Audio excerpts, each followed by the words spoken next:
نحمده ونصلي على رسوله الكريم أما بعد فأعوذ بالله من الشيطان الرجيم رب اشرح لي صدري ويسر لي أمري واحلل عقدة من لساني يفقهوا قولي رب زدني علما ربنا فقهنا في الدين اللهم إني أسألك علما نافعا وعملا متقبلا ورزقا طيبا واسعا السلام علیکم ورحمۃ اللہ وبرکاتہ۔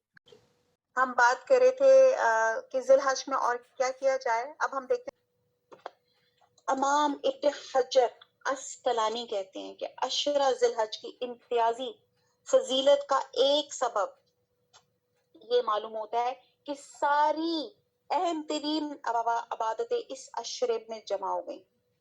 دیکھتے ہیں ہم کیا اس میں سب سے اہم ترین عبادت حج، نماز، روزہ،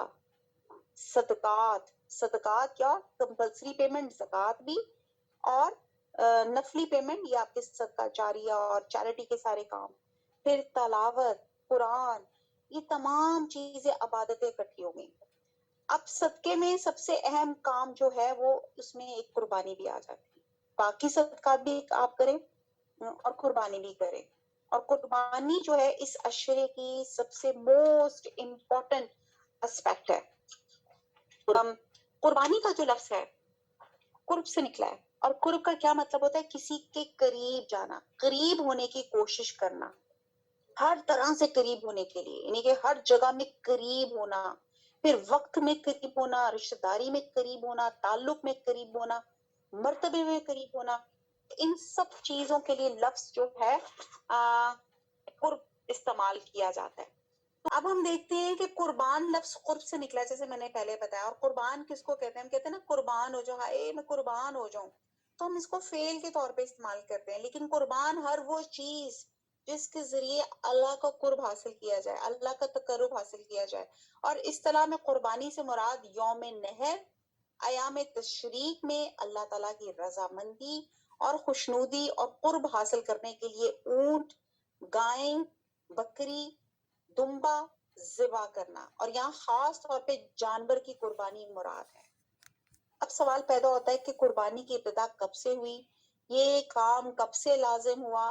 قرآن پاک میں سورہ حج کی آیت نمبر 67 میں ہے کہ ہر امت کے لیے ہم نے قربانی کا ایک طریقہ مقرر کیا ہے جس کی وہ پیروی کرتی ہے۔ آیت نمبر 67 یہ ہم لوگ پڑھ رہے ہیں، ٹھیک ہے، پڑھ چکے ہیں۔ تو گویا قربانی کا یہ حکم ہر امت کے لیے ہے، اور اس کا آغاز حضرت آدم علیہ السلام کے زمانے میں ہوا، اور قرآن پاک میں اللہ تعالیٰ نے حضرت آدم علیہ السلام کے بیٹوں کا قصہ بیان کیا۔ اس کو میں ترجمہ ہی بتا دیتی ہوں، سورہ مائدہ کی آیت نمبر 27 ہے، وَاتْلُوا عَلَيْهِمْ نِبَأَ النَّبِيِّ، انہیں ذرا آدم علیہ السلام کے دو بیٹوں کا قصہ بلا کم و کاست سنا دیجئے۔ جب ان دونوں نے قربانی کی تو ان میں سے ایک کی قربانی قبول کی گئی اور دوسرے کی نہ کی گئی۔ اس سے پتہ چلتا ہے کہ حضرت آدم علیہ السلام کے بیٹوں نے بھی قربانی کی تھی، یعنی کہ دنیا کا جو پہلے انسان تھے حضرت آدم علیہ السلام، ان کے بیٹوں سے یہ قربانی کا سلسلہ جاری ہے، یعنی کہ قربانی آج سے نہیں ہے، یہ حضرت آدم علیہ السلام کے زمانے سے ہے، اور اس کا تصور اس وقت سے موجود ہے۔ تو پھر اس طرح حضور صلی اللہ علیہ وسلم کو بھی قربانی کا حکم دیا گیا۔ وہ کیا ہم پڑھتے تھے؟ فصلی، سورہ کوثر کی آیت نمبر 2، فصلی لے ربک وانحر، بس اپنے رب کے لیے نماز ادا کیجئے اور قربانی کیجئے۔ اور ایک اور جگہ فرمایا گیا سورہ انعام کی آیت number 163، one of my favourite آیات میں سے ایک ہے، وہ ہے قل ان صلاتی ونسکی ومحیای ومماتی للہ رب العالمین، کہہ دیجئے ان صلاتی و نسخی، اب اتنا یاد کریں، صلاتی و نسخی، آپ صلی اللہ علیہ وسلم کہہ دیجئے بے شک میری نماز، نسخی اور میری قربانی، و محیای و مماتی، محیای میرا جینا اور میرا مرنا، للہ رب العالمین، اللہ رب العالمین کے لیے ہے۔ تو آپ صلی اللہ علیہ وسلم کو یہاں حکم دیا جا رہا ہے کہ قربانی کیجئے، فصلی لے ربک وانحر، اور یہاں بھی اپنے رب کے لیے قربانی کیجئے۔ یعنی قربانی ایک تو یہ ہے کہ اللہ کا حکم ہے، اور دوسرا اللہ کی خاطر ہونی چاہیے، جو ہماری قربانی کا طریقہ ہے یہ کہاں سے آیا؟ قربانی کی مختلف شکلیں پچھلی امتوں میں رائج تھیں، لیکن یہ طریقہ جس میں ہم قربانی کرتے ہیں یہ کب سے ہوا؟ اس کے بارے میں ایک مرتبہ صحابہ کرام نے حضور صلی اللہ علیہ وسلم پوچھا، اے اللہ کے رسول یہ قربانی کیا ہے؟ تو آپ نے فرمایا یہ تمہارے ابا ابراہیم کی سنت ہے، ان کا طریقہ ہے۔ یہ سورہ صافات کی آیت نمبر 100 سے 111 تک ہے۔ اس کا ترجمہ کچھ یوں ہے کہ ابراہیم علیہ السلام نے کہا کہ میں اپنے رب کی طرف جاتا ہوں، وہی میری رہنمائی کرے گا۔ اے پروردگار مجھے ایک بیٹا عطا کر جو صالحین میں سے ہو، یعنی کہ نیک ہو۔ اللہ تعالیٰ نے اس دعا کے جواب میں کیا فرمایا کہ ہم نے اسے ایک حلیم یعنی کہ بردبار لڑکے کی بشارت دی۔ وہ لڑکا جب اس کے ساتھ دوڑ دھوپ کرنے کی عمر کو پہنچ گیا تو ایک روز ابراہیم نے اس سے کہا، بیٹا میں خواب میں کیا دیکھتا ہوں کہ میں تجھے ذبح کر رہا ہوں، اب تو بتا کہ تیرا کیا خیال ہے؟ اس نے کہا، ابا جان جو کچھ آپ کو حکم دیا جا رہا ہے اسے کر ڈالیے، آپ انشاءاللہ مجھے صابروں میں سے پائیں گے۔ آخر کو جب دونوں نے سر تسلیم خم کر دیا، یعنی کہ باپ بیٹا دونوں ہی اپنے آپ کو حوالے کر گئے، اور ابراہیم نے بیٹے کو ماتھے کے بل گرا دیا، اور ہم نے آواز دی کہ ابراہیم تو نے اپنا خواب سچ کر دکھایا، ہم نیکی کرنے والوں کو ایسی جزا دیتے، یقیناً یہ ایک کھلی آزمائش تھی۔ اب اسے کہنا کل دے۔ ہم نے ایک بڑی قربانی دے کر اس بچے کو چھڑا لیا اور اس کی تعریف اور توصیف ہمیشہ کے لیے بعد کی نسلوں میں چھوڑ دی۔ سلام ہے ابراہیم پہ، ہم نیکی کرنے والوں کو ایسی ہی جزا دیتے ہیں، یقیناً وہ ہمارے مومن بندوں میں سے تھا۔ اب یہ جو بیسکلی میں نے آپ کو سورہ صافات کی آیات شیئر کی ہیں، کہنے کا مراد، شیئر کرنے کا مطلب یہ ہے کہ یہ جو قربانی کی جو ہمیں روایات ملتی ہیں، جو قربانی جس وجہ سے ہم کرتے ہیں، یہ کوئی اسلاف کی، یہ کوئی ہماری آپس کی بات چیت نہیں، یہ قرآن شریف میں یہ اللہ تعالیٰ کا حکم تھا جو سورہ صافات میں آیا ہوا ہے۔ تو اس میں سورہ صافات میں کلیئر اس جو قربانی کا جو تمام جو چیزیں تھیں اس میں بتایا گیا۔ اب ہم اس کو تھوڑا سا مختصر سی اس کی ڈیٹیل دیکھیں کہ ایکچولی ہوا کیا تھا۔ حضرت ابراہیم علیہ السلام بہت چھوٹے ہی تھے۔ اللہ تعالیٰ نے ان کو حنیف کہا گیا۔ حنیف ہوتا ہے یکسو، ون ڈائریکٹڈ، یعنی کہ ان کی جس طرح ہم لوگ ہوتے نا، جیسے اب ابھی کلاس میں بیٹھے ہوئے ہم لوگ، دھیان ہمارا ادھر ہے، اچھا یار وہ کچن میں کیا ہو رہا ہے، وہ جیسے اس وقت میں بھی میری میڈ درمیان میں آ کے مجھے تھوڑا سا کچھ پوچھ گئی، اچھا ادھر کیا ہو رہا ہے، بچہ کیا کر رہا ہے۔ ہم لوگوں کی توجہیں جو ہوتی ہیں وہ کبھی ادھر تو کبھی ادھر ہوتی ہے، ٹھیک ہے۔ تو حضرت ابراہیم کی سلام کی جو خصوصیت تھی جو ون ڈائریکشن تھی ان کی، کہ یکسو تھے، حنیف تھے، بچپن میں بھی تھے۔ تو اللہ تعالیٰ نے کیونکہ ان کو نبی کے لیے، پیغمبر کے لیے چن لیا گیا تھا، تو وہ بہت غور و فکر کرتے تھے، بہت لاجکلی تھنک کیا کرتے تھے، اللہ تعالیٰ کی کائنات پہ غور و فکر کرتے تھے۔ اور کہتے ہیں کہ جب آپ چھوٹے ہی تھے تو بڑے غور سے دیکھا کرتے تھے کہ ان کے بقول روایات میں والد ہیں، لیکن چچا بھی کہا جاتا ہے کہ ان کے چچا آزر تھے، بتوں کو بناتے تھے اور پھر بتوں کو بیچتے تھے، اور پھر بتوں ہی سے اپنے نفع نقصان مانگا کرتے تھے۔ تو بہت چھوٹے تھے تب بھی بڑے حیران ہوتے تھے کہ یہ کیا ہے، یہ خود ہی اپنے ہاتھ سے بناتے ہیں اور پھر انہی سے اپنا نفع اور نقصان مانگتے ہیں۔ اور پھر وہ میں اتنی ڈیٹیل میں نہیں جانا چاہتی، ہم بہت دفعہ ہم لوگ سن چکے ہیں، پڑھ چکے ہیں کہ ایک دفعہ سب میلے میں گئے تو آپ نے پیچھے سے بہانہ بنایا کہ جی میں انی سقیم کے میں کچھ بیمار ہوں، اور آپ نے پھر وہ تمام بتوں کو توڑ ڈالا اور کلہاڑا بڑے بت کے ہاتھ میں رکھ دیا۔ اور جب وہ لوگ واپس آئے تو وہ بڑے حیران ہوئے، انہوں نے کہا یہ ہمارے بتوں کے ساتھ یہ حشر نشر، یہ بدتمیزی، یہ انسلٹ کس نے کی ہے؟ اور جب انہوں نے حضرت ابراہیم علیہ السلام سے پوچھا تو اس وقت حضرت ابراہیم علیہ السلام کو 10-12 سال کے تھے، تو آپ نے بڑے آرام سے کہا کہ یہ دیکھو کلہاڑا تو بڑے بت کے ہاتھ میں، تو آپ ان سے پوچھ لیں، he will tell you۔ تو یہاں یہ جو جن کو مار دیا گیا، اگر یہ اپنی حفاظت کر سکتے یا بول سکتے، یا آپ ان سے پوچھ لیں کہ یہ ان کے ساتھ یہ حشر کس نے کیا ہے۔ تو انہوں نے بڑے لاجکلی سمجھانے کی کوشش کی ایٹ ویری ینگ ایج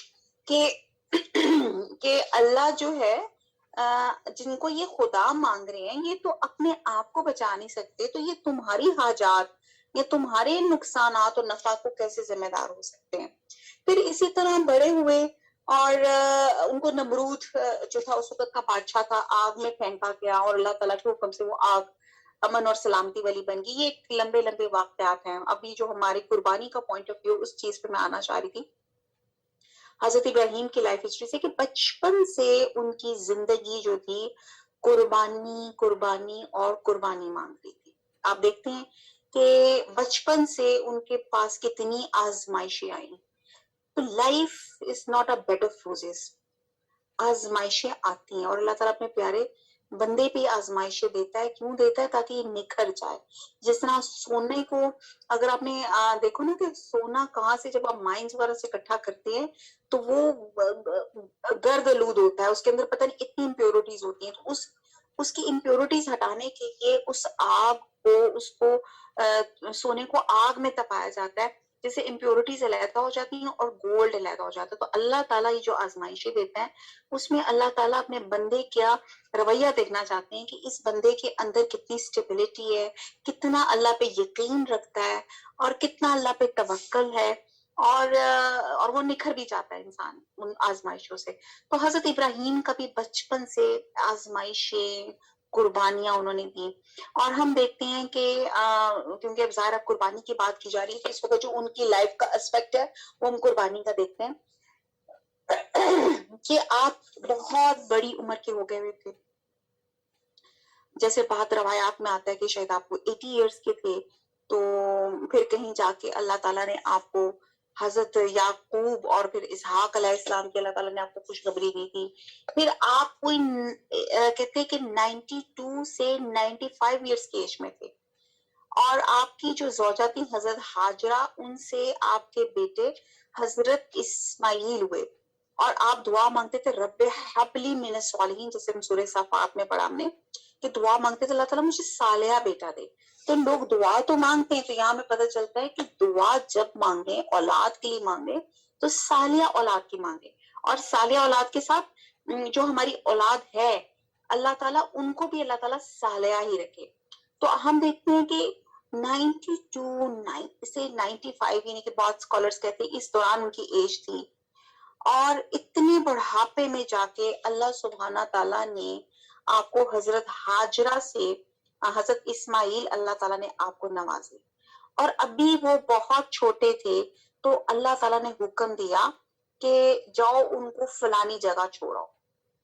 اب 1500 کلومیٹر کا آپ نے وہ سفر کیا. اب وہ بعض لوگ پوچھتے ہیں کہ انہیں کیسے پتا چلا وہ کہاں تھا، یہ کیا تھا، یہ بھی ایک علیحدہ اس میں کچھ اسکالرس کہتے ہیں کہ کچھ فرشتوں نے کہ حضرت جبرائیل نے ان کو گائیڈ کیا یا واٹ ایور اٹ از، کہ آپ نے اپنی جگہ سے 1500 کلومیٹر کا سفر کیا، اور وہ اپنی جو اولاد تھی، اکلوتی اولاد تھی، بڑھاپے کی اولاد تھی، آپ جو تھے حضرت ہاجرہ کو ان کو لے کے سفر کیا. کیونکہ اللہ کا حکم قربانی دیکھیں، یعنی کہ اس زمانے میں وہی بات ہے، کوئی اوبر نہیں تھی، کوئی کریم نہیں تھی، کوئی اور ٹرانسپورٹیشن نہیں تھی، اور آپ نے کس طرح وہ 1500 کلومیٹر کا سفر کر کے آپ نے اللہ کے حکم سے آپ کو ایک جگہ اسائن کی کہ وہاں پہ جا کر ان کو چھوڑاؤ.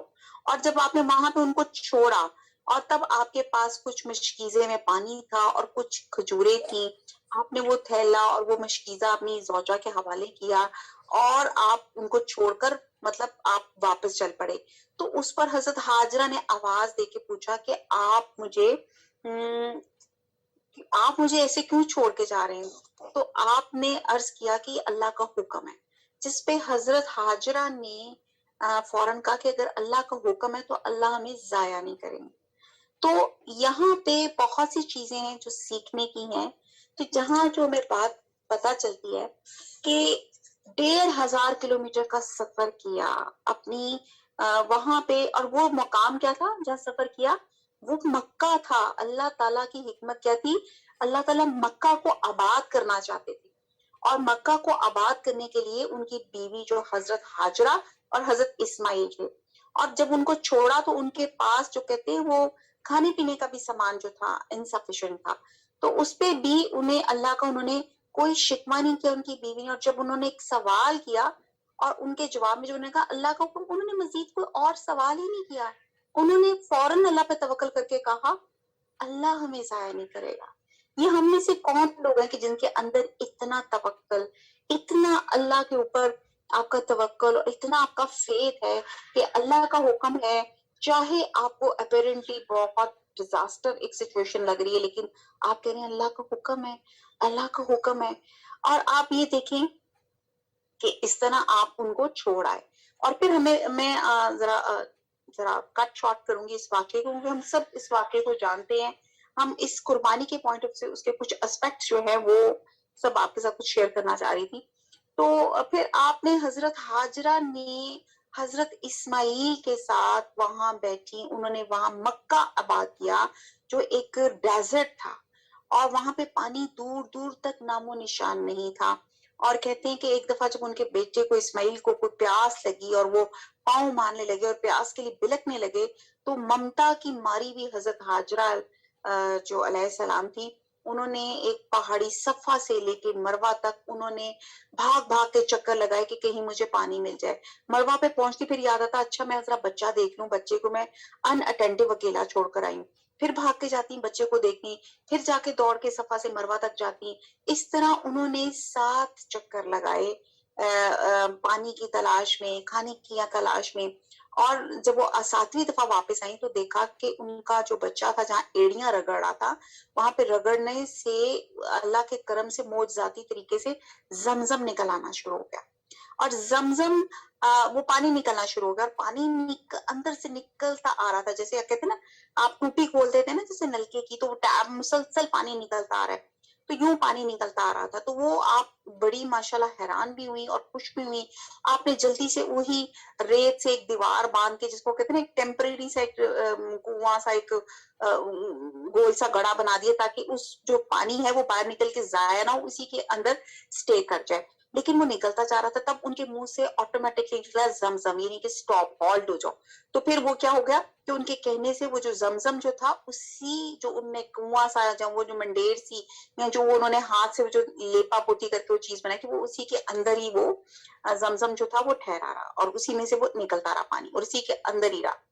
اور پھر جو ہسٹری میں بتاتی ہے کہ اسی طرح بنو جرہم اور باقی بہت سے اور قبیلے جو تھے، جیسے کاروانس وہاں پہ اس زمانے میں چلتے تھے، اور جب وہ اس جگہ سے کراس کرنے لگے، انہوں نے جب پانی دیکھا تو انہوں نے حضرت ہاجرہ سے اجازت لی، اور اس طرح جو تھا مکہ ایونچولی اور الحمدللہ اسی طرح آباد ہونا شروع ہو گیا، کیونکہ جہاں پانی ہوتا ہے پھر ایونچولی تھوڑا تھوڑا سا وہاں پہ سبزہ بھی آنا شروع ہو جاتا ہے، اور پھر لوگ بھی اس، کیونکہ pani is the basic need of every human being, every living thing.